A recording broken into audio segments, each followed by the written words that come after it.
Good morning, सुप्रभात सभी को, सुबह की नमस्ते। उम्मीद करते हैं आप लोग एकदम बढ़िया होंगे। बढ़िया, एक एक करके सभी ज्वाइन कर रहे हैं हमारे साथ। सुधा दीदी हैं, विलास भाई हैं, एस के टिब्रेवाल भैया हैं, दिलीप भैया हैं, निमिषा दीदी हैं। बढ़िया। आज दिलीप भैया से मिलने। दिलीप भैया, आप उपलब्ध हैं?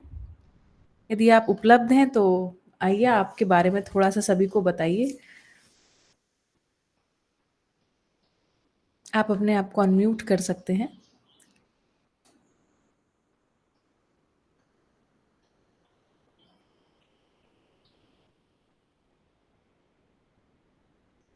दिलीप भैया, आप मुझे सुन पा रहे हैं?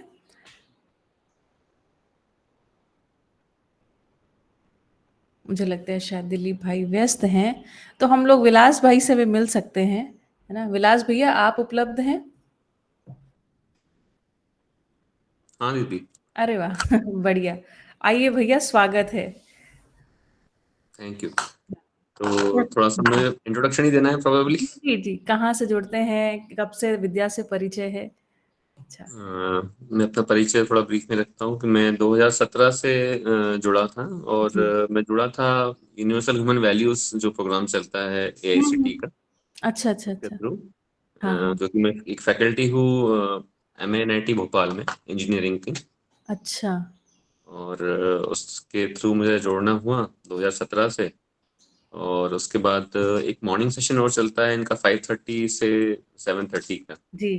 तो उसमें डिस्कशंस काफ़ी होते हैं, तो एक मॉर्निंग एक्सरसाइज कराते हैं। विचार अभ्यास है एक तरह से वो। हाँ हाँ हाँ। तो उसकी प्रैक्टिस करवाते हैं। और करीब 2019 से चल रहा है मॉर्निंग सेशन। अच्छा। अभी कुछ कौन लीड आठ करता है बैच। भैया? कौन लीड करता है इस सेशन को? पहले तो गणेश सर लेते थे, बागड़िया, गणेश बागड़िया सर। जी जी जी। उसके बाद अभी कुमार संभव भैया ले रहे हैं। और शर्मिला अस्थाना दीदी ले रही है, हम्म। इंग्लिश में और हिंदी में। अरे वाह! अरे वाह! बढ़िया। तो बस वो खत्म होता है और आपका सेशन स्टार्ट होता है। अच्छा, अच्छा। तो कंटिन्यूशन मज़ेदार में है, मैं। आपको एक बात बताऊँ? कुमार हाँ। संभव भैया जो है ना, वो एक्चुअली हम्म, हमारे कॉलेज में टीचर रहे। ही ओके। Was my teacher. लेकिन तब अच्छा। तक मेरा विद्या से कोई परिचय लेना-देना कुछ भी नहीं रहा। ओके और ओके। हम कभी ध्यान भी नहीं दिए वो। कई बार ऐसा होता है ना, एक सेमेस्टर के लिए कोई टीचर आता है तो बहुत ध्यान में नहीं रह जाता, फिर बहुत साल बाद ध्यान में आए, हम सोचते रहे ये व्यक्ति को देखा कहाँ है। पता चला हमारे ही टीचर थे, हमारे कॉलेज में ही पढ़ाते थे। ऐसा घटा। जी जी, बढ़िया। तो तब से फिर मॉर्निंग सेशन में कई लोग हम्म विद्या से जुड़े हुए लोग भी मिले। तो हम्म। हालांकि विद्या और उसको यूएचयू को कनेक्ट नहीं करते हैं प्रोबेबली, इसीलिए शायद कि वो कुछ अलग दर्शन के फॉर्म में है और ये एजुकेशन के फॉर्म में चल रहा है, इसलिए। तो हम्म इसलिए रिलेट ज्यादा नहीं होता है, बट फिर भी वहां से कहीं कुछ लिंक मिला और सोम भैया की बात चली। तो हम्म। सोम भैया को ढूंढा गया। अच्छा तो यूट्यूब पे मिल गए। उसके अच्छा। बाद फिजिकली भी यूट्यूब पे काफी सुना पहले, उसके बाद फिर जी। फिजिकली भी मैं रायपुर गया था। हाँ हाँ। रायपुर में शिविर किया उनका दिसंबर 2022 में। और उसके बाद फिर अछोटी भी जाना हुआ मेरा। हम्म। अछोटी में भी अध्ययन बिंदु किया सुरेंद्र भैया का बढ़िया। अप्रैल में। और उसके बाद अभी रिसेंटली सोम भैया का एक और शिविर अहमदाबाद में था। हम्म। तो वो भी मैंने किया था विद फैमिली, अभी ऑलमोस्ट तो तीन मेरे। तीन चार महीने पहले था वो शिविर। अच्छा। हाँ, ये वैसे दिल्ली गवर्नमेंट वाला एक स्कूल टीचर्स प्रिंसिपल्स के लिए था अच्छा बेसिकली वो। अच्छा तो अच्छा किंग्सविला में था वो। अच्छा। तो प्रोबेबली इट वाज इन जून जून 30, जून हम्म 23। हम्म। तो वो भी किया था और मैंने ऑलमोस्ट सारे शिविर विद फैमिली किए। ये बहुत और शुभ मेरी बात। वाइफ है और दो बच्चे हैं साथ में। जी। और रायपुर वाला शिविर मैंने मदर के साथ भी किया था, मदर भी थी साथ में और मेरे इन लॉज भी थे। अरे वाह! तो काफी लोगों को जोड़ने की कोशिश कर ही रहे हैं, जी। क्योंकि जीना परिवार में ही है, ये समझ में आ गया है। बिल्कुल बिल्कुल। ये तो बाकी जबरदस्त। ये जी। अध्ययन के लिए मन बना जरूर है। हाँ वही है कि अब ये रेगुलर जॉब है। तो हाँ। बीच में अभी 3 महीना एकदम से छोड़ना इन द सेशन थोड़ा मुश्किल होता है। हम्म। जो जो भी मुझे रिसोर्स मिल रहे हैं ऑनलाइन, उससे मैं अध्ययन कर ही रहा हूँ। बहुत बाकी बढ़िया। ये सुबह वाला विचाराभ्यास मैं कर ही रहा हूँ ऑलमोस्ट हाँ, 3 साल से तो। बहुत बढ़िया है। इसमें मुझे लगता है भैया एक्चुअली जैसे एक हम सोचते हैं ना हम जा करके अध्ययन करें, यदि उसकी अनुकूलता नहीं बनती है तो सच में ऑनलाइन इतना कंटेंट अभी हो गया है कि आप लगभग लगभग उसको कर सकते हैं। फिर अपनी अनुकूलता के साथ आप जा सकते हैं कुछ दिनों के लिए, और लोगों से मिलना मिलाना वो भी एक है ना, सीखना है कुछ हम्म। व्यवहार के जो पक्ष हैं उनकी एक ये तो मिलता ही जब हम लोगों के साथ होते हैं, पर अदरवाइज भी मुझे लगता है काफी ठीक है। मैंने खुद अध्ययन इसी विधि से किया है ना, कहीं क्योंकि नहीं जाना हुआ तो। और अब तो मैं बहुत खुश हूँ, मुझे लगता है अब ये ठीक है ना, ये अखंड समाज सार्वभौम व्यवस्था यहाँ से सूत्रित होगी, इंटरनेट उसके लिए ये बनेगी, विधि बनेगी। तो बढ़िया है भैया, है ना, खूब खूब स्वागत है आपका, है ना विलास भैया। आपका आवाज में बहुत बहुत रहते हैं। आभार, आपका बहुत बहुत धन्यवाद जो सेशन शुरू किया। धन्यवाद, थैंक यू। बढ़िया। जी, तो आज हम लोगों ने मुलाकात करी विलास वरुडकर भैया से। आप MNIT भोपाल में एज अ फैकल्टी वहाँ पर कार्यरत हैं। परिवार के साथ इन्होंने शिविर किए हैं और यूनिवर्सल ह्यूमन वैल्यूज कोर्स के द्वारा जुड़े हुए हैं। हर रोज लगभग 3 घंटे मुझे लगता है कि एक विचाराभ्यास और अध्ययन में 2 चीज़ों में जुड़ते हैं। दिलीप ढोलकिया भैया, मुझे लगता है कि अभी आप अवेलेबल हैं और आ सकते हैं, तो आइए आपसे भी मुलाकात कर ही लेते हैं। जी जी जी जी, आप अपने आप को अनम्यूट कर लीजिए, आपको माइक को प्रेस करना है। जी, आपकी आवाज नहीं आ रही है, आपको अपने माइक को टच करना है तो उससे वो अनम्यूट हो जाएगा।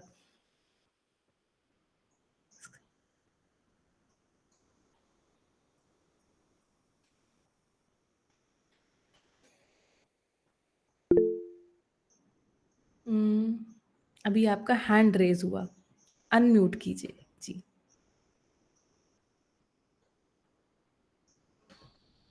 अब हो गया। बिल्कुल बिल्कुल बिल्कुल, आइए भैया, आपका स्वागत है। जी थैंक यू मैम। जी मैं एक तो पहले आपके बारे में बताना चाहूंगा जी। कि आप बहुत ही अच्छी वक्ता है, और आपके शब्दों में जैसे कुछ पाए हुए व्यक्ति के शब्द होते हैं ना, उस प्रकार के शब्द है। मैं थोड़ा परिचय मेरा दूं तो मैं अहमदाबाद से हूँ। जी। मैं योगाचार्य हूँ और मेरी एज 64 है। हम्म और मेरा काम है, अभी मेरा सुबह 6:30 बजे से शुरू हो जाता है। योग का क्लास भी होता है और पूरी एक थेरापी डेवलप की हुई है, तो मेरे पास पेशेंट भी बहुत होते हैं। हम्म जीवन विद्या से मैं करीब करीब 2 साल से लाइव शिविर किया हो ऐसा नहीं है। एक आध बार यहाँ आनंद निकेतन में सोम भैया की किया हुआ है, जी मगर मैं करीबन 2 साल से परिचय शिविर और अध्ययन शिविर बहुत बार सुन चुका हूँ, और सोम भैया को ही स्पेशल। जी। और मुझे बहुत अच्छा लगता है। बहुत ही वर्तमान समय की, या तो मैं 64 का हूँ तो आगे जितनी भी बहुत सारे लोग कुछ न कुछ जैसे विपश्यना से लेके बहुत सारा मैंने किया हुआ है। एक प्यास रही है, मगर जीवन विद्या से मिलने के बाद, जुड़ने के बाद, सुनने के बाद ऐसा लगा कि यहाँ ही हमारा जो प्यास है वो बुझ सकती है। कोशिश कर रहे हैं, अभी इतने आगे बढ़े नहीं हैं, मगर कोशिश है कि हम इससे बहुत अच्छी तरह से जुड़े और कुछ पाए। अभी तक तो कुछ पाया है ऐसा लग नहीं रहा है, कोशिश कर रहे हैं। Thank you. बढ़िया बढ़िया, क्या बात है, आपका खूब खूब स्वागत है। Thank you ma'am. थैंक धन्यवाद जी। कृष्ण भैया कुछ कहना चाहते हैं? हाँ दीदी, एक प्रश्न था क्योंकि थोड़ा सा लेट जुड़ना हो। हाँ तो जो MNIT भोपाल से जो भैया जुड़े थे, वो जी 3 घंटे सुबह विचाराभ्यास की कोई बात कर रहे थे कि वो सेशन ज्वाइन जी करते हैं। जी, तो थोड़ा सा उसकी जानकारी अगर मिल जाए कि वो सेशन क्या है विचाराभ्यास का। बिल्कुल बिल्कुल भैया। तो वो जो क्लासेस हैं वो गणेश बागड़िया जी के जो कानपुर का संस्थान है ना, वहाँ पे उनसे जुड़े व्यक्ति हैं, कुमार संभव जी, वो चलाते हैं क्लासेस अच्छा, विचाराभ्यास। मॉर्निंग मॉर्निंग मीटिंग्स भाई दीदी, हाँ जो मॉर्निंग, 5:30 से 7:30 चलता है, शर्मिला दीदी और कुमार संभव भैया करते हैं, उसी की बात कर रहे बस हैं क्या? बस हाँ उसी की बात कर रहे ओके ओके, ठीक है दीदी, हैं। थैंक ठीक यू। है yeah। चलिए, तो आज हम लोगों ने मुलाकात करी विलास भाई से और दिलीप भाई से। अम, बढ़िया। एक अच्छी बात मुझे ध्यान आई आप दोनों की बात सुनते सुनते कि आदर्शवादी परंपरा में मुक्ति का एक रास्ता है ना? और जब हम सहअस्तित्ववाद को पढ़ते हैं तो ये समझ में आता है कि ये मुक्ति की नहीं तृप्ति की बात है। और वास्तव में मुक्ति पता नहीं है ना, आप सबका मुझे पता नहीं, पर हमें मुक्ति नहीं चाहिए, हमें तृप्ति चाहिए। तो तृप्ति पूर्वक जीने के लिए एक व्यवस्था का स्वरूप कैसा होगा, ये मध्यस्थ दर्शन सह अस्तित्ववाद की इस पूरे मानव समाज को एक भेंट है ना? चलिए, तो आज हम लोग आगे का वीडियो देखते हैं। 7:43 हो चुके हैं। आज हम लाइफ सेवर्स के बारे में जानेंगे। हम धरती की कहानी नाम के कुछ वीडियोस देख रहे हैं जो जल्दी ही समाप्त होने वाले हैं। उसके आगे के कार्यक्रम को मैंने बहुत और भी इससे बढ़िया लाइंड अप किया हुआ है। तो जुड़े रहिए, जुड़ते रहिए और हम इसी प्रकार है ना हँसते-हँसाते बहुत सारी अच्छी-अच्छी बातें करेंगे। ठीक है? चलिए आइए तो शुरू करते हैं इस वीडियो को।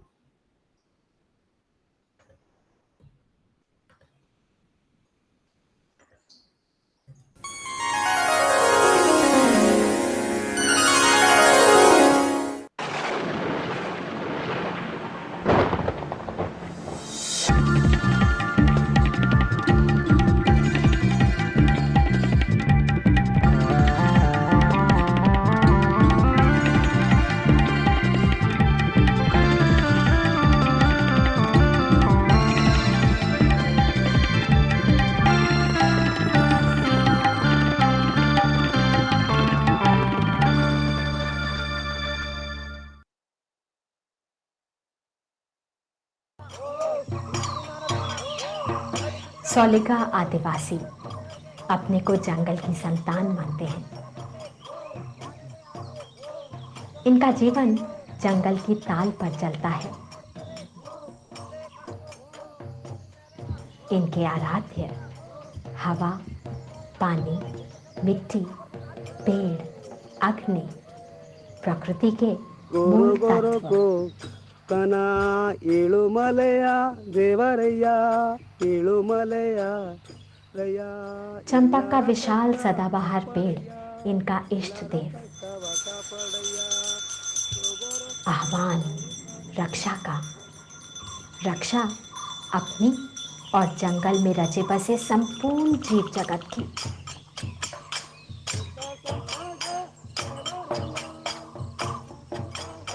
ये जंगल पुत्र जानते हैं कि जंगल है तो वो है, धरती है, जीवन है।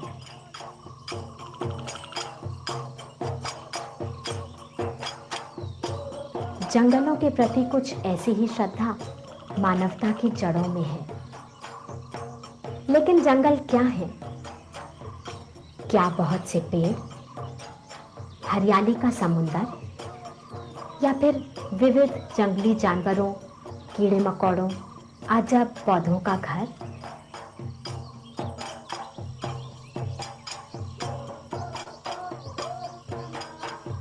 जंगल सिर्फ ये नहीं, जंगल अपने आप में एक भरी पूरी व्यवस्था जिस पर पृथ्वी टिकी है।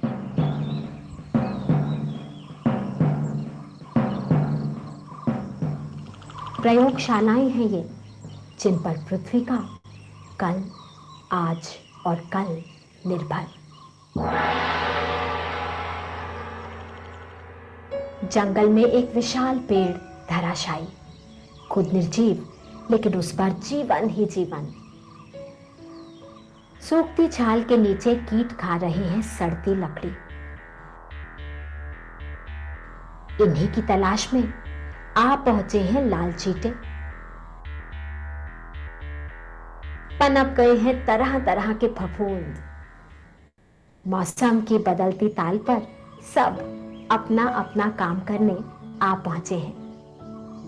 कुछ ही दिनों में ये पेड़ मिट्टी में मिल जाएगा, वापस किसी और पौधे के लिए पोषण।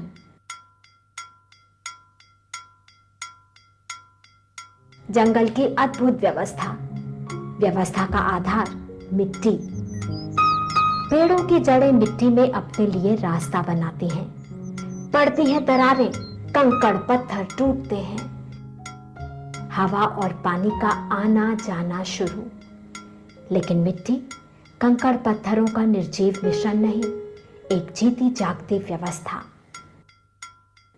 अंदर झांको तो जमीन के नीचे परतों में बटी है मिट्टी। सबसे नीचे पथरीली परत, जैसे जैसे ऊपर जाएं परत के हिस्से होते जाते हैं छोटे, महीन। जीवन की दृष्टि से ऊपरी परत ह्यूमस सबसे जरूरी, इसमें है पोषण। ह्यूमस में है सड़ते गलते पत्ते और जीव जंतु, मल भी, तरह तरह के जैविक ऑर्गेनिक पदार्थ।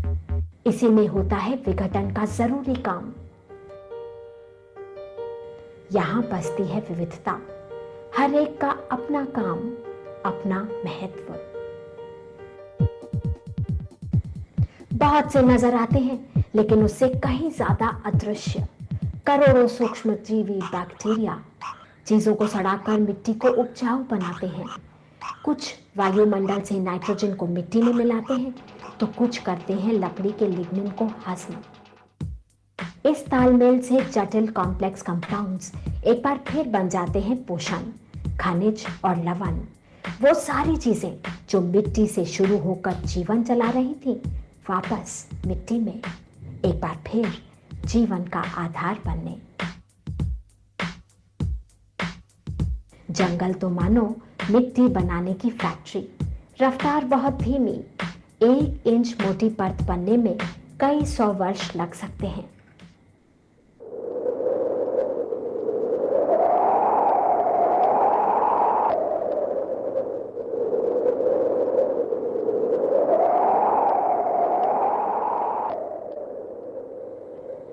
बहती हवाओं में बहुत ताकत, आंधी तूफान चीजों को उड़ा ले जा सकते हैं, लेकिन जंगल में जब हवाएं चलती हैं तो मिट्टी उड़ती नहीं। मिट्टी और जड़ों का अनोखा रिश्ता काम आता है। पेड़ पौधे घास पत्तियां मिट्टी को ढके होते हैं, नीचे प्यार भरी उंगलियों की तरह पकड़ लेती हैं जड़ें। मिट्टी रुकी रहती है। बहुत बड़ा, बहुत जरूरी काम। जंगल के अंदर मिट्टी सुरक्षित, ऊपर उगती हरियाली एक छतरी की तरह झुलसाती धूप से बचा लेती है। जब सर्द हवाएं चलती हैं तो एक स्वेटर की तरह गर्माहट भी देती है यही हरियाली।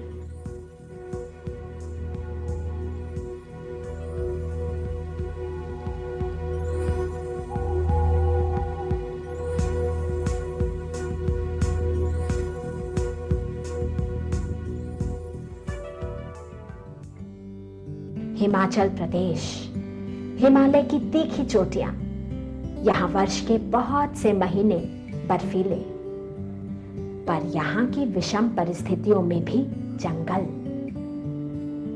चीड़ और देवदार जैसे पेड़ यहीं के लिए बने हैं।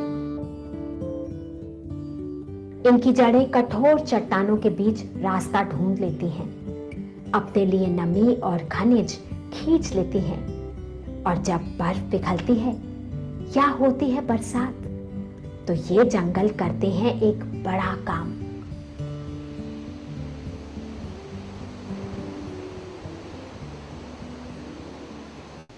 इनकी जड़ें पानी के बल को तोड़ देती हैं, वेग को कम कर देती हैं, उसे चट्टानों के बीच जमा कर लेती हैं।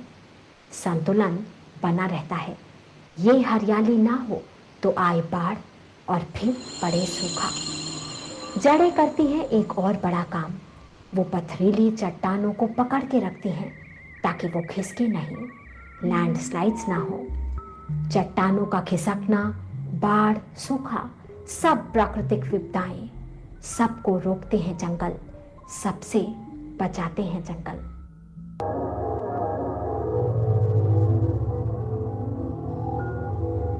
महीनों से बारिश नहीं। गुजरात का गिर जंगल कर रहा है मॉनसून का इंतजार।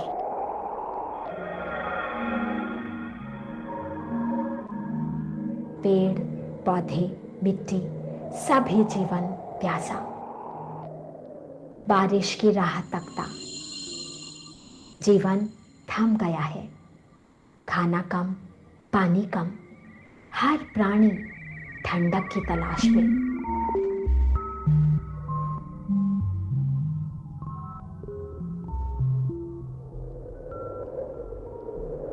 और फिर बदलता है मौसम, छा जाते हैं बादल।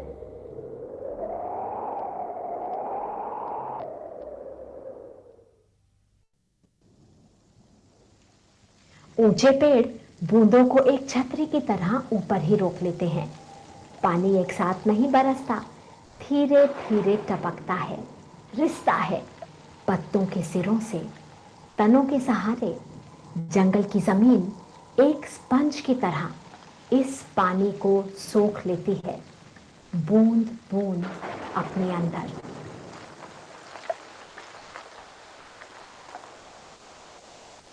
ऊपरी परत ह्यूमस की पानी सोखने की क्षमता बहुत अच्छी। पानी रुकता है और नीचे रिसता जाता है। इस तरह जमीनी पानी वाटर टेबल का स्तर बढ़ता जाता है। नदियों में भी आ जाती है नई जान। अब ये नदियां साथ ले जाती हैं ह्यूमस, जंगल में बनी उपजाऊ मिट्टी। इसे ले जाकर छोड़ देती हैं समतल क्षेत्रों में, हमारे खेत खलिहानों का आधार बनने। भारत का लाजवाब तराई एक मिसाल। इस समतल क्षेत्र की मिट्टी देश में सबसे उपजाऊ। इसका कारण हिमालय और तराई के जंगल और वहां से बहती नदियां। जंगल पानी को साफ और ताजा भी रखते हैं। बरसात आती है तो पानी को छानकर जमा कर लेते हैं सूखे मौसम के लिए, एक बैंक की तरह। यही समय है नए जीवन के पनपने का, बहुतों के लिए बाहर निकलने का, प्रजनन का, भरपूर खाने का। जंगल को इसीलिए नदी की मां कहते हैं।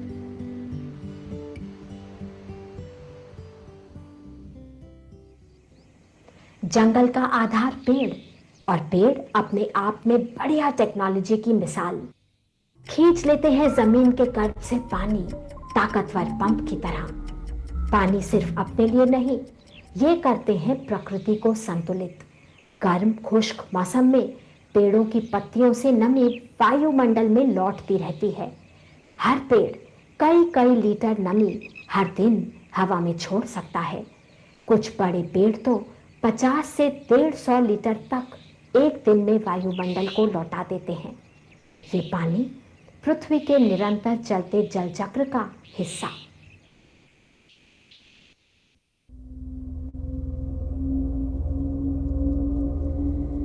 सौरमंडल का अकेला जीवित ग्रह पृथ्वी। यहां जीवन के लिए बढ़िया व्यवस्था।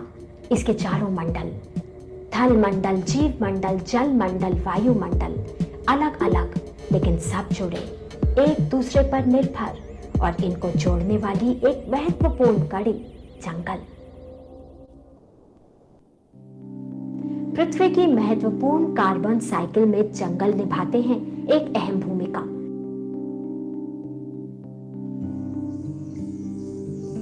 वो लगातार वायुमंडल से कार्बन डाइऑक्साइड अंदर लेते रहते हैं। हर पेड़ पौधा, घास का हर एक तिनका, हरियाली की हर किस्म कार्बन डाइऑक्साइड अंदर लेती है।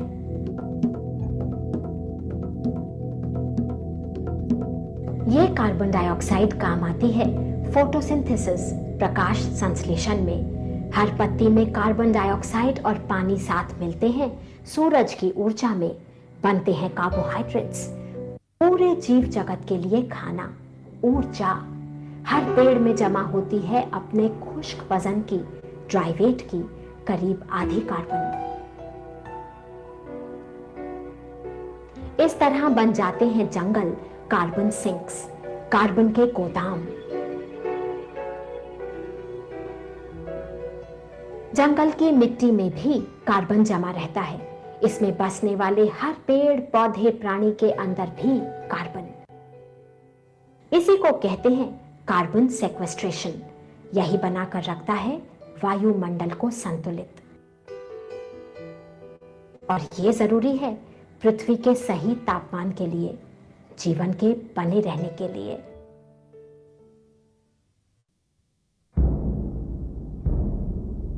जीवन की खूबसूरत ताल नजर आती है जंगलों में।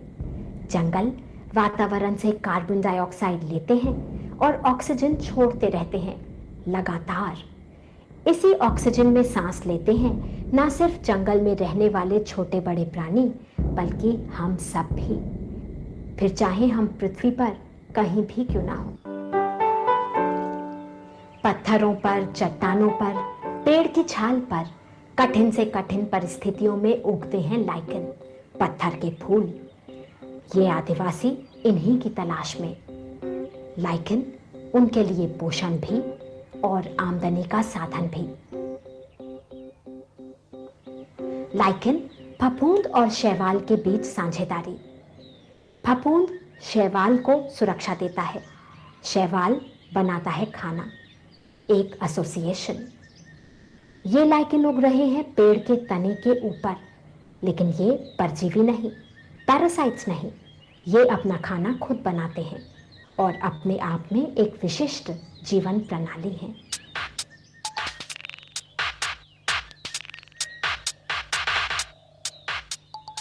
मनुष्य का जंगलों से पुराना रिश्ता, आज भी बहुतों के लिए जंगल ही आजीविका।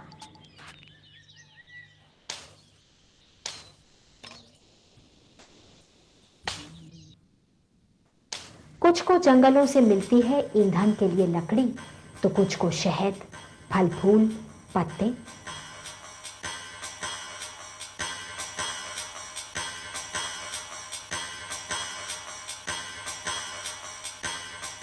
बहुतों के मवेशी आज भी जंगलों में ही चरते हैं, बहुतों के घर आज भी जंगल, खेत जंगल। बहुतों का चूल्हा आज भी जंगलों के सहारे ही चलता है। आंकड़े बताते हैं कि भारत में कोई 5 करोड़ की आबादी पूरी तरह से जंगलों पर आश्रित है। इनमें से 3.5 करोड़ हैं आदिवासी, जो जंगलों में ही रहते हैं। लेकिन क्या इसका मतलब ये कि जंगलों से दूर रहने वाले लोगों के लिए जंगल महत्वपूर्ण नहीं? सच्चाई इससे कोसों दूर।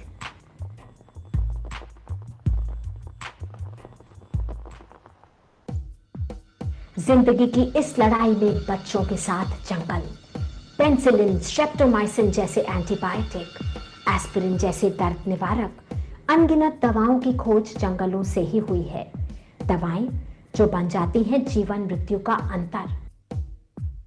आधुनिक चिकित्सा जगत में आज भी करीब 40% दवाइयां जंगलों से ही मिलती हैं।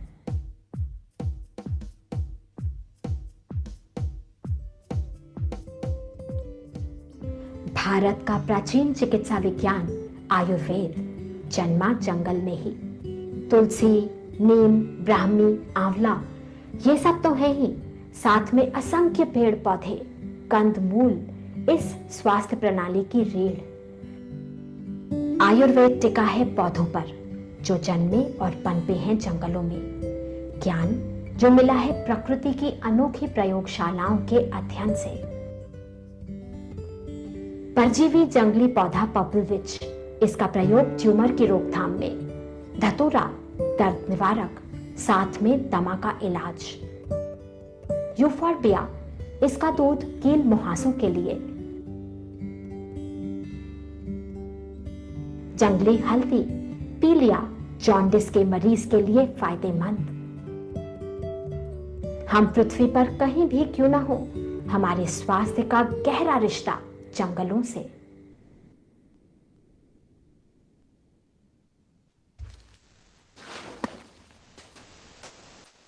जंगलों के बारे में अब भी बहुत कुछ है जो हम नहीं जानते, नहीं समझते। वो घर है विविधता का, प्रयोगशालाएं हैं प्रकृति की, जहां जीवन है, पेड़ पौधे प्राणी। हर जीव का अपना अनोखा जेनेटिक मटेरियल, जो नतीजा लाखों वर्षों के बदलाव का, बदलते परिवेश में बने रहने के राज, ऐसे राज जो जीवन के लिए बहुमूल्य। दो पेड़ों के बीच झूलता सिग्नेचर स्पाइडर का जाला, घर भी, शिकार का साधन भी और गोदाम भी।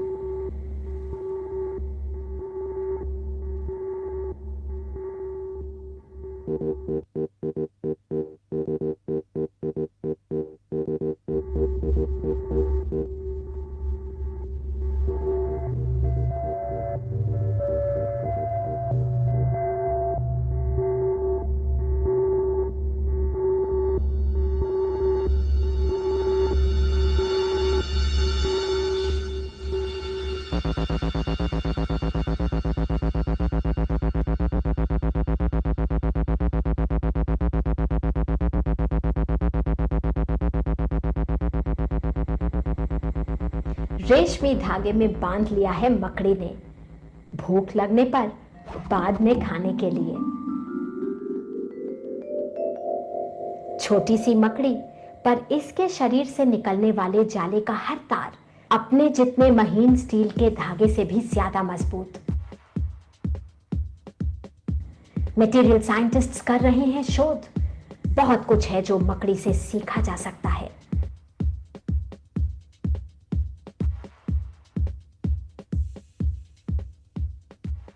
जंगलों में छिपे हैं ऐसे ही अनगिनत भेद। ऐसा जीवन जिसने हमेशा वैज्ञानिकों को नई दिशा दी है, नई सोच दी है, बहुत कुछ सिखाया है।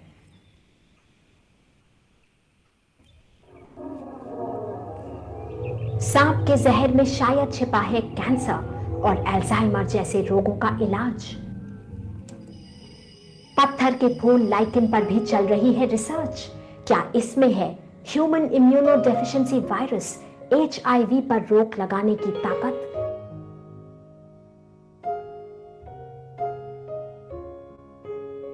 अंधेरी गुफाओं में चमगादड़ों की राह ढूंढने की अजब टेक्निक।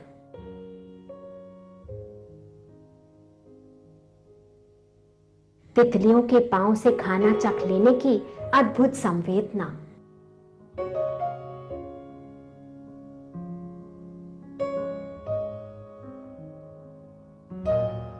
ताकतवर कैमरों से लेकर रडार तक बहुत सी आधुनिक टेक्नोलॉजी की जड़ें जंगलों में। सिम से लेकर हर कीट पतंगा फफूंद प्रकृति की अनोखी विविधता को अपने में सुरक्षित रखे है जंगल। और ये जीव सुरक्षित तो जंगल स्वस्थ।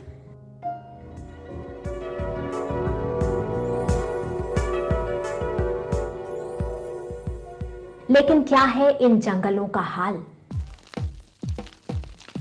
आंकड़े बताते हैं सच्चाई। हमारे देश का 26,000 वर्ग किलोमीटर घना जंगल वर्ष 2001 से 2003 के बीच, मतलब सिर्फ 2 साल में खत्म हो गया।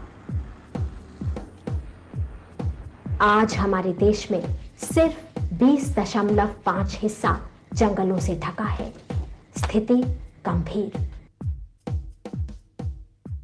जंगल जीवन है, पृथ्वी की धुरी, और अगर जीवन को जिंदा रखना है तो जरूरी है कि हमारे जंगल सांस लेते रहें, प्यास बुझाते रहें, मिट्टी बनाते रहें और विविधता सहेजे रहें।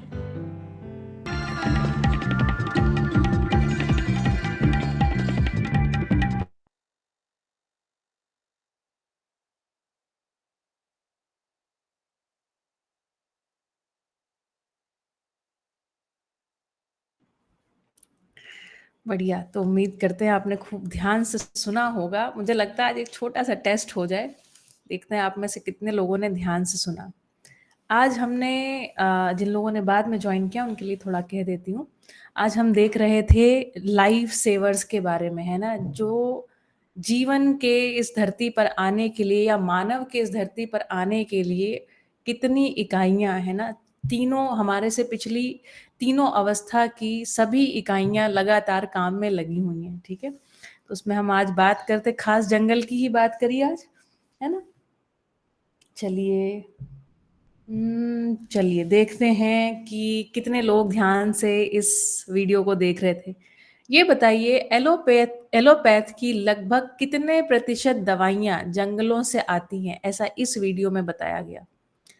एलोपैथ की कितने प्रतिशत दवाइयां जंगल से आती हैं? लगभग 40%। सही जवाब, बिल्कुल, बहुत बढ़िया। और इसके आगे उन्होंने बताया 100% आयुर्वेदिक औषधियां, है ना, उनका स्थान तो उन्होंने सीधा जंगल को ही बताया। इसके अलावा 2-3 पॉइंट्स मैंने तो लिखे थे, आप पता नहीं कैसे सुन रहे थे, लिखे हैं कि नहीं, पर उन्होंने पर्पल विच एक फ्लावर के बारे में बताया, धतूरा के बारे में बताया, जंगली हल्दी के बारे में बताया, और एक चीज के बारे में और बताया जो मुझसे लिखने के लिए रह गया। तो बताइए जरा, पर्पल विच नाम का एक जो पर्पल कलर का फ्लावर था ना, उस वो किसके इलाज में उपयोगी है ऐसा बताया गया। कौन से रोग, कौन सी समस्या के उपाय के रूप में पर्पल विच फ्लावर के बारे में बता रहे थे, किस रोग का इलाज उससे हो सकता है। जी, पर्पल विच सबसे पहला फ्लावर था, वो 4 के बारे में बताया उन्होंने।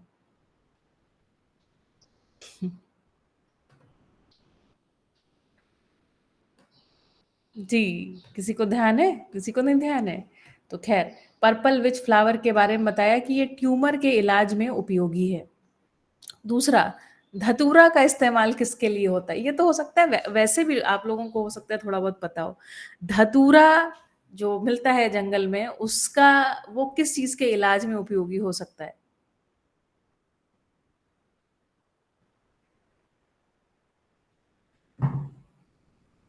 किसी ध्यान से नहीं सुना? अच्छा, ये बताइए, इजी वन, जंगली हल्दी किसके इलाज में उपयोगी है? जंगली हल्दी का रंग भी पीला होता है, और वो किसके इलाज में उपयोगी है? जंगली जॉन्डिस। जॉन्डिस। बिल्कुल सही जवाब। पीलिया के लिए इस्तेमाल की जाती है। धतूरा भी इसी प्रकार से कैंसर तक के रोगों में अलग अलग विधि से, आयुर्वेद में तो उसका उपयोग बताया ही गया है ना, तो काफी सारी जगह पर उसका इस्तेमाल भी होता है। चलिए, मैं थोड़ी सी बातें करती हूँ। और इस 20 वर्ष पुराने वीडियो में ये भी बताया गया कि हिंदुस्तान की, भारत की करीब 5 करोड़ आबादी है जो प्रत्यक्ष रूप से जंगल पर जिनका जीवन आधारित है ना, जिनकी जीविका आधारित है। 3.5 करोड़ लोग उसमें से जंगल में रहते हैं, और 5 करोड़ लोग जो हैं उनकी जीविका जंगल पर आधारित है। फिर उन्होंने आगे बात करी थी, क्या जो लोग सिर्फ वहां रहते हैं या जिनकी जीविका आधारित है उनके लिए ही जंगल आवश्यक है? तो कहा भाई ऐसा नहीं है ना, प्रत्यक्ष के अलावा परोक्ष रूप से हम सबके लिए जंगल आवश्यक है। जनसंवाद जो रविवार को रहा, उसमें भी हमने देखा जंगलों की भारी कटाई हो रही है, और उस जंगलों की कटाई में जो 75% भाग है, उसे लाइव स्टॉक को खाना या चारा खिलाने के अर्थ में उसमें खेती की जा रही है, जो कि सही नहीं है। मैंने कई बार ये कहा है, मुझे अक्सर ये चिंता होती है कि देखिए जो अनुक्रम आया है, एक के बाद एक के बाद एक इकाइयां जुड़ी हुई हैं, है ना, और उस जुड़ाव के तहत उन्होंने एक व्यवस्था को खड़ा किया है। अगर हम किसी भी जो कहीं एक जगह पर नेटिव जो प्लांट्स हैं ना, वहाँ के मूल जो पेड़ पौधे हैं, अगर हम उनको काट देते हैं और अभी तक मानव परंपरा में हमने उसकी सार्थकता का अध्ययन नहीं किया है, तो मुझे काफी बारी ये चिंता होती, क्या वो कभी ऐसा संभव है कि वो वापस से अपने आप उग जाएं, यदि उन्हें जड़ से समाप्त कर दिया गया है ना। तो मेरी कल्पना में यही आता है कि वो वापस शायद नहीं उगेंगी, क्योंकि अनुक्रम शायद पीछे नहीं जाएगा। तो नासमझी से करने के दुष्प्रभाव बहुत बहुत बहुत हैं। आखिरी में मजेदार बात बताया उन्होंने कि जितनी भी टेक्नोलॉजी है ना, इस सब का आधार भी जंगल है। मतलब इस प्रकृति में पाए जाने वाले प्रत्येक जीव, जानवर, वनस्पति से, मतलब समस्त इकाइयां मनुष्य की कल्पनाशीलता को दौड़ाती हैं, जिसके फलस्वरूप वो नई नई टेक्नोलॉजीज या नई नई चीजें बना लेता है ना। जैसे चिड़िया को उड़ते देखा होगा तो सोचा होगा हमें भी उड़ना है, उड़ सकते हैं, है ना। तैरते देखा होगा मछली को तो सोचा होगा हम भी पानी पर तैर सकते हैं। इसको कह रहे हैं कि कल्पनाशीलता को दिशा देती है जंगल की दुनिया। यदि अनुक्रम को हमने खराब कर दिया, अनुक्रम में हम चीजें हटाते चले गए, तो कल्पनाशीलता भी हमारी दौड़ नहीं पाएगी। ध्यान देने की बात है, कह रहे थे कि हिंदुस्तान में केवल 20% जंगल बचे हैं, और ये एक अच्छी जगह नहीं है, ऐसा हमें चाहिए नहीं, इससे बहुत अधिक जंगल चाहिए। तो देखिए, हम जन संवाद समूह के हम सभी यहाँ पर बैठे हुए हैं पार्टिसिपेंट्स। जन संवाद का अर्थ है सार्थकता के अर्थ में, समाधान के अर्थ में जन चर्चा को प्रस्तावित करना, जन चर्चा को आयोजित करना, है ना। जनमानस में एक मानसिकता खड़ी हो, एक विचार पूरा पड़े, कल्पनाशीलता में व्यवस्था का चित्रण हो, ये जन संवाद का मूल प्रयोजन है। इसी क्रम में इस हफ्ते हम विशेष सत्र के अंतर्गत बुलाएंगे सुधा पांडे जी को, जो गुजरात पुलिस में आईपीएस के पोस्ट पर हैं, पर ये उनका बहुत गॉड मुझे लगता है परिचय है, उससे अधिक परिचय उनका ये है कि वे मियावाकी फॉरेस्ट को लेके काफ़ी एंथुसियास्टिक है और उन्होंने अभी तक बहुत बड़ी मात्रा में, है ना, पूरी टीम के साथ मिल कर के उन्होंने बहुत सारे पेड़ लगाए हैं। जब लगभग 1 साल पहले जब मैं उनसे मिली थी, मुझे याद है 35,000 शायद पेड़ लगाए थे। मुझे याद नहीं है, अभी भी हो सकता है मैं गलत बोल रही हूँ, उससे अभी तो ज़्यादा ही हो गए होंगे। नहीं 35,000 नहीं, हो सकता है उससे ज़्यादा हो गए, मुझे याद नहीं है ठीक से। मैं उन्हें पूछूँगी, इस शनिवार को हम सुबह 7:30 से 9 बजे तक उनको सुनेंगे, है ना? देखिए मनुष्य गड़बड़ कर सकता है, ये बात तो ठीक है, लेकिन कल्पनाशीलता मनुष्य के अंदर ऐसी पूंजी है ना? विभिन्न तकनीकें बना सकना, किसी भी काम करने की गति को बढ़ा देना, इसका नाम विज्ञान है या इसका नाम तकनीकी है इसका नाम। नियम को पहचानना विज्ञान है, गति बढ़ा देने के लिए कुछ डिज़ाइन कर लेना, इसका नाम तकनीकी है। ऐसा टेक्निकली बोला जाता है ना? इसको भी समझने के लिए मैं जनक को किसी दिन आमंत्रित करूँगी। तो सार्थक जनसंवाद के क्रम में मियावाकी फॉरेस्ट एक पद्धति है जिससे जंगलों को बहुत तेजी से उगाया जा सकता है। उसके बारे में जानेंगे, समझेंगे और एक फर्स्ट हैंड एक्सपीरियंस की तरह, जिस व्यक्ति ने उसे एक्सपीरियंस किया है कि कैसे वापस एक इकोसिस्टम, एक छोटा-सा जंगल लगाने के कारण खड़ा हो सकता है, उनसे हम बातचीत करेंगे। ठीक है? तो ये एक आज का छोटा-सा अनाउंसमेंट भी था। चलिए, एक शब्द इस वीडियो के दौरान आया था, उसको अम, शब्द है कार्बन सीक्वेस्ट्रेशन, है ना? Carbon sequestration. और यहाँ पर बताया गया था जो पूरे लाइफ साइकिल में एक पेड़ है ना, करीब-करीब जो जितना उसका वॉल्यूम रहता है, उसके हिसाब से यदि देखा जाए, वॉल्यूम या वेट दोनों के हिसाब से, वो लगभग आधा उसका जो वेट है वो कार्बन का होता है। मतलब इस पूरे वातावरण से कार्बन को सोख कर वो अपने में जमा कर देता है ना, उसको सॉलिडिफाई करने का काम करता है। ये काम बहुत बड़ा काम है ना? और कितने भी तरह से हम कितनी भी टेक्नोलॉजी बना लेंगे, ऐसी टेक्नोलॉजी तो नहीं बना पाएंगे, है ना? और ये टेक्नोलॉजी क्यों नहीं बना पाएंगे, इसका उत्तर हमें निरपेक्ष ऊर्जा, सापेक्ष ऊर्जा, इनके जब हम गहरे चैप्टर पढ़ते हैं और सह अस्तित्ववादी विज्ञान को समझते हैं, तो लगता है बाप रे बाप, हम जिस विज्ञान को भी समझे, एक तो गलत सलत समझे हुए हैं, ऊपर से उसके गलत सलत समझने के आधार पर जो चीजें हमने बना ली है वो भी बहुत गलत है।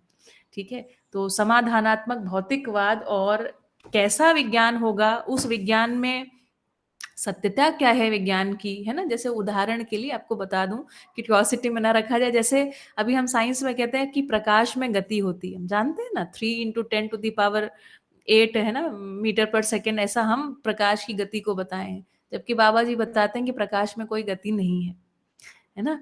तो आप कल्पना कीजिए, जब सत्य के अर्थ में जब वापस, है ना, पुनर्संरचना होगी सारे इंस्ट्रूमेंट्स की, तो वो कैसी जबरदस्त होगी कि आपको मजा आ जाएगा, मतलब हम सबको मजा आ जाएगा जीने का। ठीक है? चलिए, तो मैंने कहा था कि कल की क्लास में मैं उभय तृप्ति को स्पष्ट करूंगी कि उभय तृप्ति वास्तव में क्या है। जब हम हिंदी में या गुजराती में इस शब्द को सुनते हैं उभय, तो उभय का अर्थ सामान्य रूप से ये लगाते हैं कि दोनों, दो पक्ष, है ना? जैसे उभयचर जीव, जो जल में भी रहते हैं, थल में भी रहते हैं, ऐसा उभयचर प्राणी, है ना? ऐसा हम ये शब्दों को सुन करके आते हैं। उभय का मतलब दो समझते हैं। लेकिन जब हम यहाँ पर शब्द उभय तृप्ति को पढ़ रहे हैं, आपने भी कहीं ना कहीं पढ़ लिया होगा, सुन लिया होगा, न्याय बराबर मूल्य, मूल्यांकन, उभय तृप्ति। ठीक है? तो न्याय को थोड़ा सा स्पष्ट करती हूँ। न्याय का अर्थ है, देखिए, मनुष्य प्रकृति के साथ भी जुड़ा हुआ है। मनुष्य जुड़ा क्या हुआ है? मनुष्य स्वयं प्रकृति है ना? जड़ प्रकृति की अधिकतम संरचना के रूप में मानव शरीर, और चैतन्य प्रकृति के रूप में जीवन, एक गठनशील परमाणु के रूप में हम, इन दोनों का संयुक्त रूप है। हम भी प्रकृति ही हैं, प्रकृति से अलग नहीं है। ठीक है? तो प्रकृति से अलग नहीं होने के क्रम में मनुष्य प्रकृति के ऊपर पिछली जो अवस्थाएं हैं उनके साथ, है ना, वे सभी मनुष्य के लिए उपयोगी और पूरक हैं। तो मनुष्य जो प्रकृति से जुड़ा हुआ है और अच्छा, यहाँ जहां जुड़ा हुआ है, तो इस यहाँ पर वो विज्ञान के रूप में नियमों को पहचानेगा। नियमों को पहचानने के फलस्वरूप नियम पूर्वक उत्पादन करेगा, नियम पूर्वक उत्पादन करेगा। अब नियम अर्थात जैसे जंगल है ना, तो जंगल एक प्रकृति अपने आप में बता रही कि देखो भैया ये नियम है हमारा, ठीक है। तो इस नियम को जब हम समझ गए तो हर एक नियम से इसका लाभ हम कैसे उठा सकते हैं ना। अब ये तो होता है अपने आप, जैसे किसान है ना, उसको पता है अभी बारिश होने वाली है, तो बारिश होने के पहले क्या करता है, बुआई कर देता है। अब बुआई कर दिया, इसको कह रहे हैं नियम पूर्वक उत्पादन। अब उसने अपना काम कर दिया, अब प्रकृति अपना काम करेगी, तो उसके लिए है ना, उसने अपने श्रम का नियोजन किया, उसने इस तरह से नियोजित किया कि प्रकृति उसके लिए सहयोगी हो जाए। तो इसे कह रहे हैं नियम पूर्वक उत्पादन। ये हम आगे की कोई स्पेशल क्लास जरूर रखेंगे, मेरे ध्यान में है कि हम एक एक चीज को गहराई से समझें कि मनुष्य बहुत लंबी परंपरा में इस चीज को शोधा गया है, खोजा गया है, और वो हम सबको मिले, ये हमारी एक आवश्यकता है, ठीक है। And it is also the need of the hour. So देखें तो प्रकृति जो है, मनुष्य जो है वो प्रकृति के साथ जुड़ा हुआ है, नियम है ना, नियम पूर्वक जुड़ा हुआ है। तो प्रकृति के साथ न्याय को ही हम कहते हैं नियम की स्पष्टता, नियम पूर्वक उत्पादन, ये प्रकृति के साथ न्याय हुआ। एक दूसरी प्रकृति है ना, जिसको कहते हैं मानव, मानव के साथ है ना, वो जो दूसरी प्रकृति है मानव जी, ज्ञानावस्था की इकाई के रूप में। तो हम वहां कैसे जुड़े हुए हैं, तो अपने आप को देखने जाते हैं तो पता चलता है परिवार में एक व्यवस्था के रूप में जुड़े हुए हैं। तो यहाँ न्यायपूर्वक व्यवहार, न्यायपूर्वक व्यवहार। अब ये न्यायपूर्वक व्यवहार कैसा हो, देखिए व्यवहार एक वाचिक क्रिया है ना। मानसिक रूप से आप समाधानित होते हैं तो वाणी से आप व्यवहार करते हैं, वाणी विहीन, वाचा विहीन है ना, बोली विहीन, शब्द विहीन व्यवहार नहीं है। तो जैसे कल एक बात हो रही थी ना कि लिसनिंग इज एन आर्ट, है ना, सुनना, ध्यान पूर्वक सुनना, ये एक स्किल है ना, ये सीखने सिखाने की बात है। यदि हम सीखते नहीं हैं और जो कि परंपरा में नहीं है, तो हमको लगता है कि हमको सुनाई पड़ता है, वास्तव में हमको सुनाई पड़ता नहीं है। तो ऐसे में हम बजते रहते हैं। It is an art, it is a skill to be learned, ठीक है। इसको सीखा जाए, ध्यान से दिया जाए, और बहुत सारे लोगों ने इस पे भी बहुत रिसर्च किया हुआ है, हाउ टू लिसन, ठीक है। यस, तो देखिए, अच्छा अब उभय तृप्ति के रूप में देखिए क्या है मनुष्य, जैसे कि पेड़ का होना, पेड़ जहां है तो पेड़ का होना पूरे समग्रता में, यदि पेड़ को देख रहे तो पहले पेड़ स्वयं में जो है एक एक उसकी जो इकाई है ना, वो सब हर एक दिशा में समाधान को प्रकट करती है। मिट्टी के साथ जुड़ी है तो मिट्टी के कटाव को रोकती है ना, अपनी जड़ों को अंदर डालती है तो पानी को इस तरह से ऊपर खींचती है कि पत्तियों तक उसको पहुंचा देती है, उसके बाद वाष्पीकरण की क्रिया द्वारा बादलों का निर्माण करती है, फिर वो बादल वहीं टकरा करके वापस पानी को बुला भी लेती है। तो इस तरीके से नीचे का पानी ऊपर ले आने का काम करती रहती है ना। अब आप अपनी कल्पनाशीलता को दौड़ाइए, प्रत्येक इकाई जो है, जहां है, जैसी है, हर प्रकार से प्रत्येक अपने से जुड़ी इकाई के लिए सदा सदा समाधान स्वरूप है। इसको बोल रहे हैं उभय तृप्ति, इसको बोल रहे हैं उभय तृप्ति। जहां पर शब्द आए मूल्य, मूल्य का मतलब होता है उसकी वैल्यू, वैल्यू का मतलब होता है उसकी यूटिलिटी, उसकी उपयोगिता, है ना, उसका पर्पस, उसका प्रयोजन, है ना, प्रयोजन किसी के साथ, अन्य इकाइयों के साथ कैसा जुड़ा है, उसका जुड़ाव कैसा हो, समाधान स्वरूप हो। जहां आप जुड़े हैं, जहां आप हैं, आपसे जो जो लोग भी जुड़े हुए हैं, हर दिशा, कोण, आयाम, परिप्रेक्ष्य इसको बोल रहे हैं, हर जगह समाधान को प्रस्तुत करना।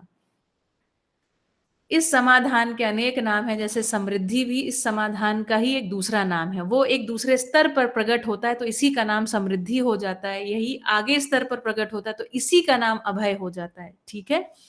तो हम क्या समझ रहे हैं, उभय तृप्ति, उभय तृप्ति मतलब हम जिससे जिससे जहां जहां जुड़े हैं, हर जगह स्वयं को समाधान स्वरूप प्रस्तुत कर पाना, इसको बोल रहे हैं न्याय पूर्वक जीना, उभय तृप्ति का होना। ऐसा नहीं है कि दो लोग हैं, दो मित्र हैं, पति पत्नी हैं, दोनों साथ में आ गए और साथ में आगे बोले हाँ अब हम दोनों आपस में अच्छा जी रहे हैं।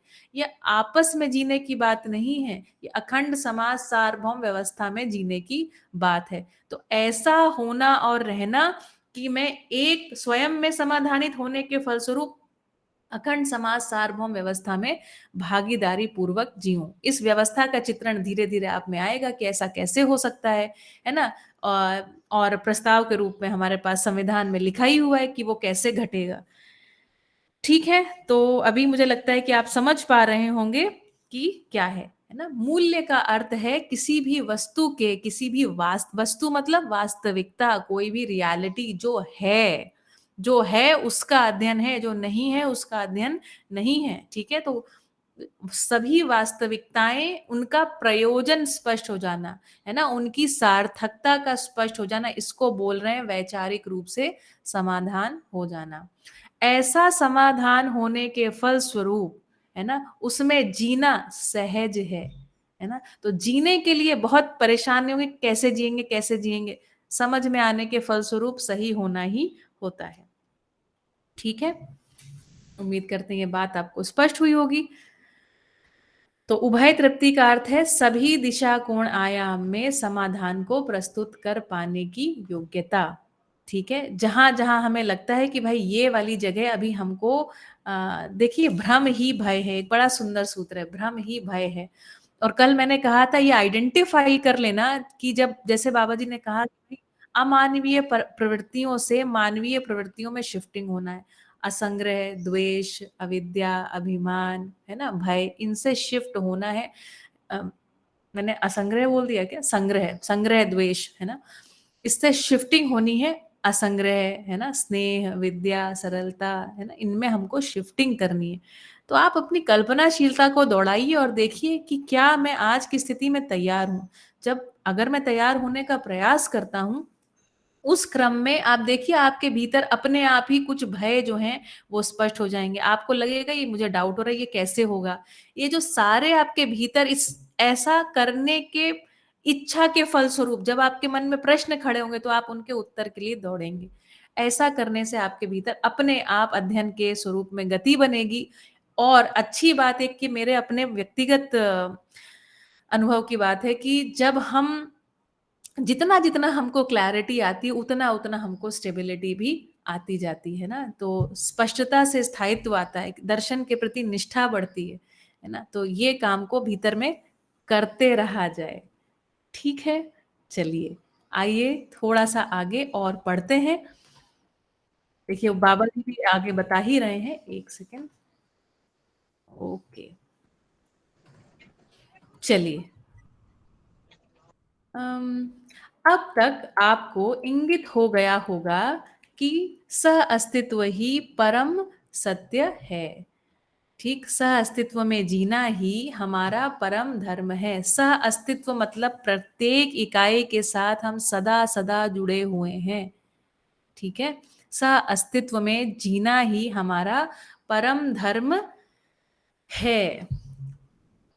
मानव धर्म क्या है? सुख है। ठीक है, एक जगह बहुत अच्छा वीडियो था, उसमें बाबा जी बोलते हैं मनुष्य की ये ताकत है या मनुष्य ऐसा है होने के रूप में कैसा है, तो कहते हैं समस्या का सतत दृष्टा बना रहता है और समाधान का ही भोगता है ना। मतलब हम दुख को भोगते नहीं है, हमें दुख को भोगने के प्रति कोई स्वीकृति नहीं है।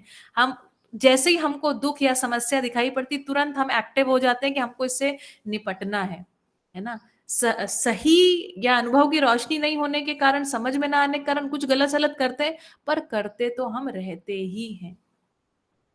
तो जो मनुष्य है, जो मानव है, वो समाधान या सुख का ही भोगता है, समस्या का सदैव सदैव दृष्टा ही बना रहता है ना। गलतियां तुरंत दिखाई पड़ती, पता चल जाता है। ठीक है, तो सह अस्तित्व में जीना ही परम धर्म है, इसी को कह रहे हैं जीना। नहीं तो फिर क्या है, बस काटना है ना, काटते रहते हैं समय को। यह समझ में आता है, उसके लिए सारी समझदारी समीचीन है। मतलब अस्तित्व में सारी व्यवस्था समीचीन है, नित्य वर्तमान है। बस देरी किस बात की कि आप इस अनुक्रम को समझें। अनुक्रम पूर्वक जो समझ प्राप्त होती है, इसी को अनुभव भी कहा गया है। अंत में यह बहुत सुलभ है। सुलभ मतलब सबके लिए हर जगह उपलब्ध है ना। सारी प्रकृति सृष्टि हमें उपलब्ध है अध्ययन के लिए। मेरे हिसाब से झूठ ज्यादा कठिन है, सच्चाई में जीना ज्यादा आसान है, ज्यादा सुगम है। मैं जी कर देखा हूं।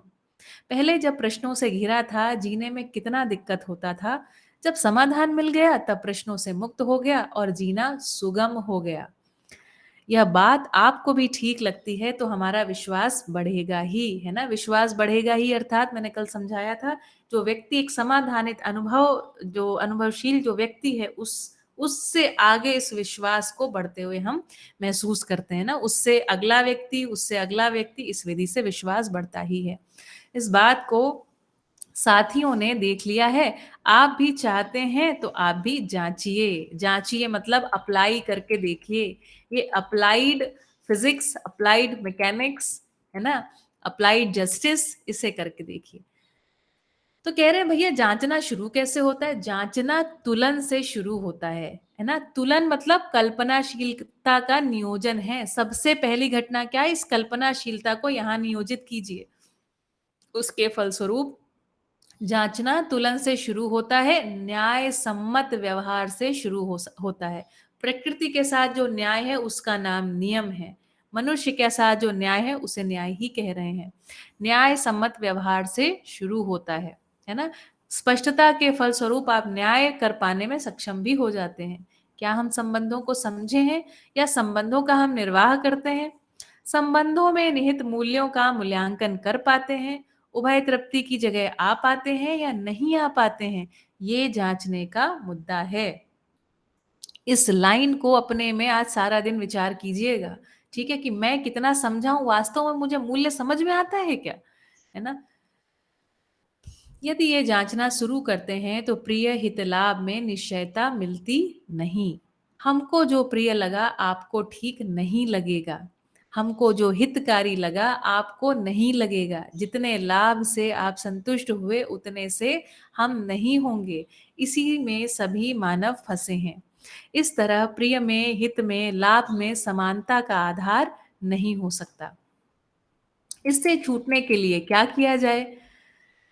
तो इस तीन तुलन, प्रिय हित लाभ के बदले दूसरा तुलन अर्थात न्याय धर्म सत्य रखा हुआ है। ये शिफ्टिंग की जगह है। अब जब हम विचार करते हैं अध्ययन के फल स्वरूप, है ना, अनुभव की रोशनी में जो हम इस बात को सुन रहे हैं, समझ रहे हैं, तो हम शिफ्ट करें कि ये जो मैंने अभी तुलन किया, जो मैंने कंपैरेटिव स्टडी हमने किया, कंपैरिजन किया, जजमेंट किया, ये जजमेंट क्या मैंने किस हिसाब से किया? अपने भी थोड़ा सा देखिए, है ना।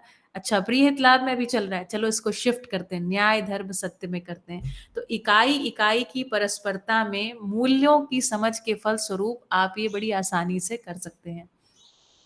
न्याय दृष्टि से जब हम तुलन करने लगते हैं तो उसे कहते हैं चिंतन।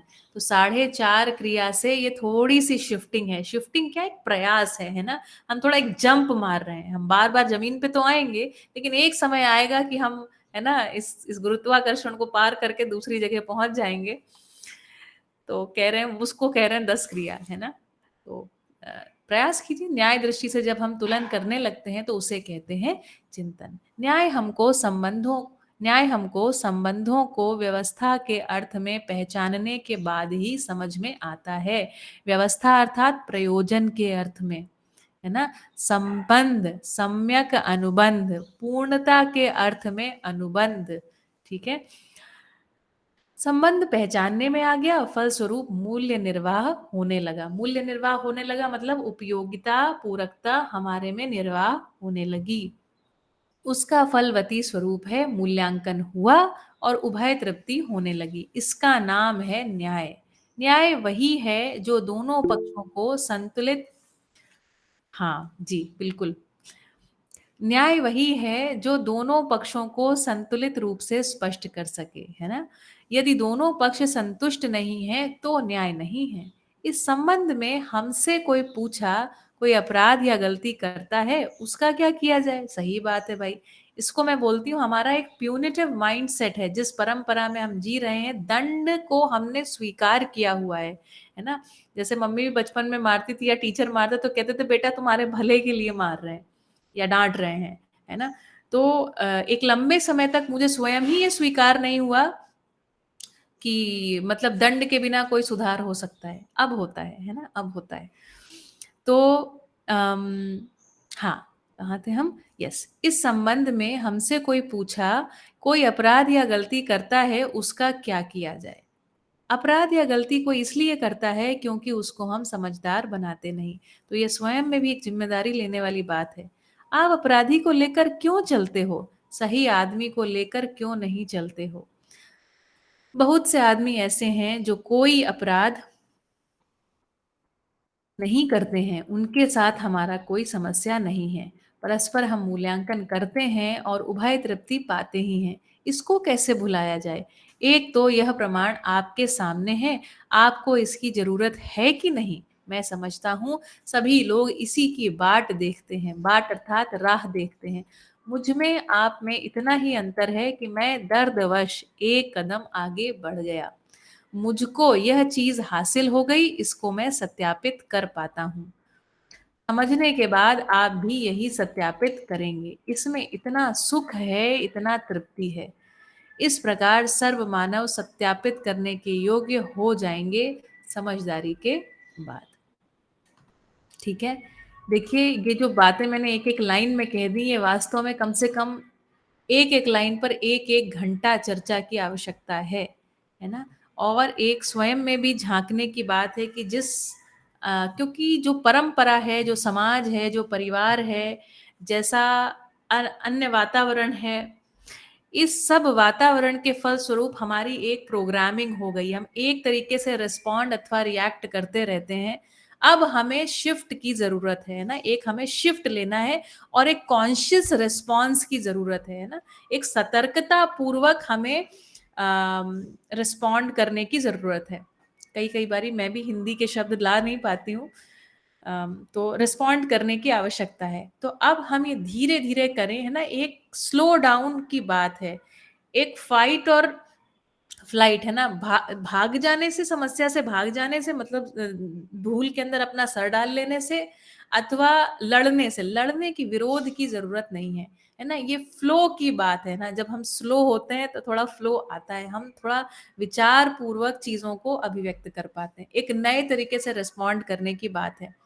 इस क्रम में जब आप रिस्पॉन्ड नहीं कर पाएंगे तो पीड़ाएं अपने आप बनेंगी। जब ये पीड़ाएं बने तो दुखी नहीं होइएगा, तो याद रखिएगा कि अच्छा ये पीड़ा बन रही है, मतलब मेरे भीतर ये आवश्यकता जाग रही है। इस प्रकृति का, इस सहअस्तित्व का ये नियम है कि सही की इच्छा अवश्य पूरी होती है। और एक सूत्र लिखा है, इच्छा ही आवश्यकता है। जैसे जैसे स्थूल से सूक्ष्म की तरफ गति होती है तो सही इच्छाएं प्रकट होने लगती हैं, सही की आवश्यकता महसूस होने लग जाती है, और आवश्यकता पूरी होने का तो नियम है। यही तो व्यवस्था में विश्वास है ना।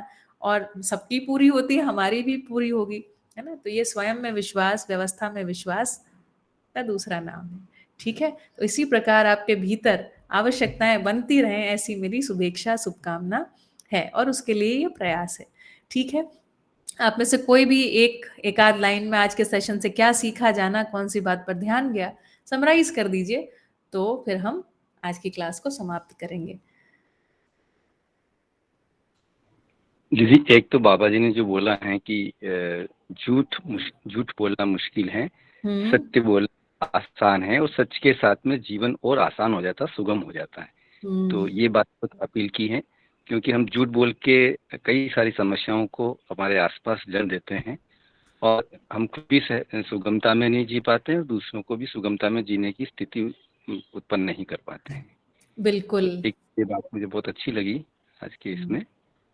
और एक अभी आपने जो बोला था संबंध पूर्णता के अर्थ में, जी। तो अभी तक हम संबंधों को समझ रहे हैं कि जो हमारे ब्लड रिलेशंस हैं, या उसको ही हम समझ करके सारे प्रयास और सारे एफर्ट्स वहीं लगाते रहते हैं। उससे हमें उन भी विरोध पैदा होता है, और हमें भी एक निराशा आती है।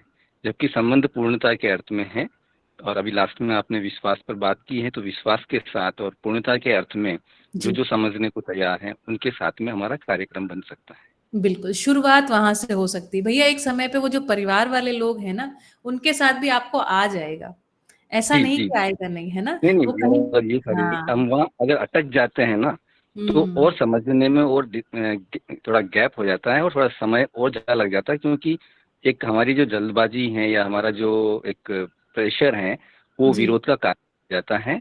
तो शुरुआत के लिए जहाँ जहाँ समझने की तैयारी है, जो समझने की तैयार है, उनके साथ कार्यक्रम बन सकता है।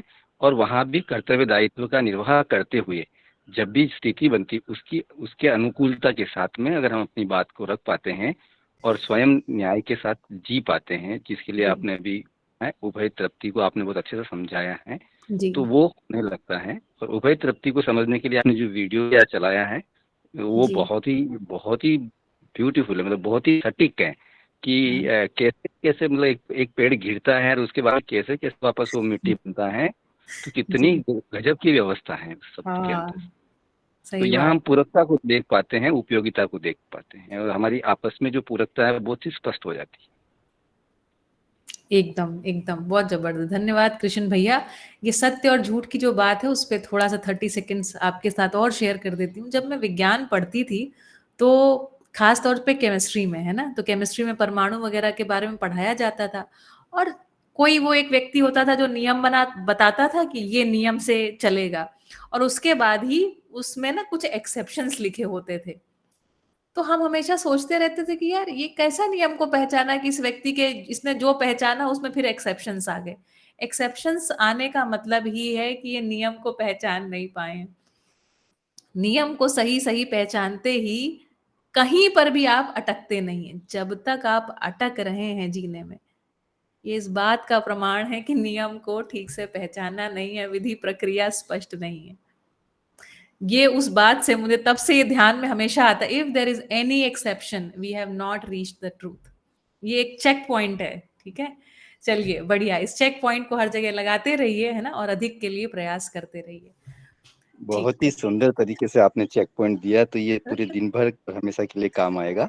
कि अगर हम दुखी हैं तो कहीं कहीं हम नियम या न्याय के साथ नहीं जी रहे हैं, हमारे अंदर ही देखने की बात है। जी, है ना जी भैया, अंदर नहीं देखने की बात है, हमें परस्परता में देखने की बात है। इसको थोड़ा सा सुधार लिया जाए। अंदर मतलब परस्परता में देखिए, अगर सामने आपके कोई इकाई नहीं है, आपका विचार भी एक्टिवेट नहीं होगा, है ना। आप देखिए, विचार किसी इकाई, किसी वास्तविकता के बिना आपका कोई विचार नहीं है। तो ये सहअस्तित्ववाद भीतर देखने की बात नहीं है, परस्परता में देखने की बात है। देखिए, परस्परता में तो चेक पॉइंट है, देखना तो फिर भीतर ही पड़ेगा, हमारी कल्पनाशीलता में ही देखना पड़ेगा, हमारे भाव विचार में ही देखना पड़ेगा। हाँ भैया, ये जो भाव विचार है, देखिए थोड़ा सा ये मैं भाषा को करेक्ट कर रही हूँ, आप जो समझ रहे हैं वो ठीक समझ रहे हैं। यहाँ पर मैं भाषा का एक स्लाइड करेक्शन ये कर रही हूँ कि ऐसा कहेंगे हम परस्परता में देख रहे हैं, क्योंकि विचार अथवा अन्यथा है ही नहीं। जैसे कोई इकाई खत्म होगी, मतलब आप जो अंदर में भी देख रहे हैं ना, तो अंदर में वो कल्पना में एक वो व्यक्ति ही है एक्चुअली आपके पास, अंदर में है वो, आपके चित्रण में रहता है ना, ऐसा। आपको मेरी बात पहुंची? थोड़ी हाँ, पहुंची है। भाषा, जब हम जब भीतर देखने की बात कह रहा हूँ, तब भी मैं उसी को देख रहा हूँ जो बाहर हुआ। तो मेरे भाव विचार में भी उसी का जो प्रभाव है, उसी को मैं देख रहा हूँ। जबरदस्त, है ना, आपको पहुंच गई बात, है ना। तो हमको उसका प्रतिबिंब ही रहता है, वस्तु का ही प्रतिबिंब। यही शिफ्ट है, यही शिफ्ट है ना। चलिए, छोटू अंकल कुछ कहना चाहते हैं जी? हाँ जी, नमस्ते। नमस्ते नमस्ते। अभी यहाँ पे ये चेक पॉइंट की बात आई ना, कोई भी बात में हम रुकते हैं तो, क्योंकि मैं तो डॉक्टर हूँ, तो कोई भी दवाई जो हम पढ़ते थे, तो एक एस्पिरिन, एक छोटी पेन किलर है, उसकी 5-7 साइड इफेक्ट है। अच्छा। यानी वो तभी पता चला कि ये साइड इफेक्ट इतनी है, तो मैं क्या पढ़ रहा हूँ। एक दवाई की इतनी साइड इफेक्ट है, लीवर, हार्ट, सबके ऊपर साइड इफेक्ट है। किंतु सामान्य लोगों को तो ये पता नहीं है, ये चेक पॉइंट। और आयुर्वेद चिकित्सा में तो कोई भी दवाई की साइड इफेक्ट है, किंतु उसको वर्गीकृत किया है कि पित्त वाले को क्या देना है, कफ वाले को क्या देना है, वायु वाले को क्या देना है जी। तो इस तरह से और ज्यादा सटीकता से एक प्रणाली हमारे यहाँ पे ऑलरेडी है। और अभी एक न्यूज आया जी, अभी बहन ने जो बताया था फॉरेस्ट में कि हमारी 40% एंटीबायोटिक या तो दवाइयाँ जंगल से आ रही है। किंतु अभी वास्तविकता यह है कि सब एंटीबायोटिक जो है एक के बाद एक उसके प्रति रेजिस्टेंट बग आ रहा है। जी। रेजिस्टेंट, और अभी सुपर बग आ रहा है कि जो कोई भी दवाई काम नहीं करे। बिल्कुल, एंटीबायोटिक रेजिस्टेंस है ना, एंटीबायोटिक्स के साथ रेजिस्टेंस को क्रिएट। हाँ, हो गया है जी। जबकि आयुर्वेद की जो तुलसी हल्दी जो भी है नेचुरल पद्धति से है, तो उसके प्रति एंटीबायोटिक यानी उसके प्रति रेजिस्टेंस नहीं हुआ है। बिल्कुल। तो ये बात भी सामने आती है। खूब खूब एकदम आती ही है ये सामने, है ना। तो इसका मतलब ये है कि हम समस्या से निपटने के लिए समस्या स्वरूप ही किसी समाधान को दे रहे हैं या उससे बड़ी समस्या को दे देते हैं, है ना।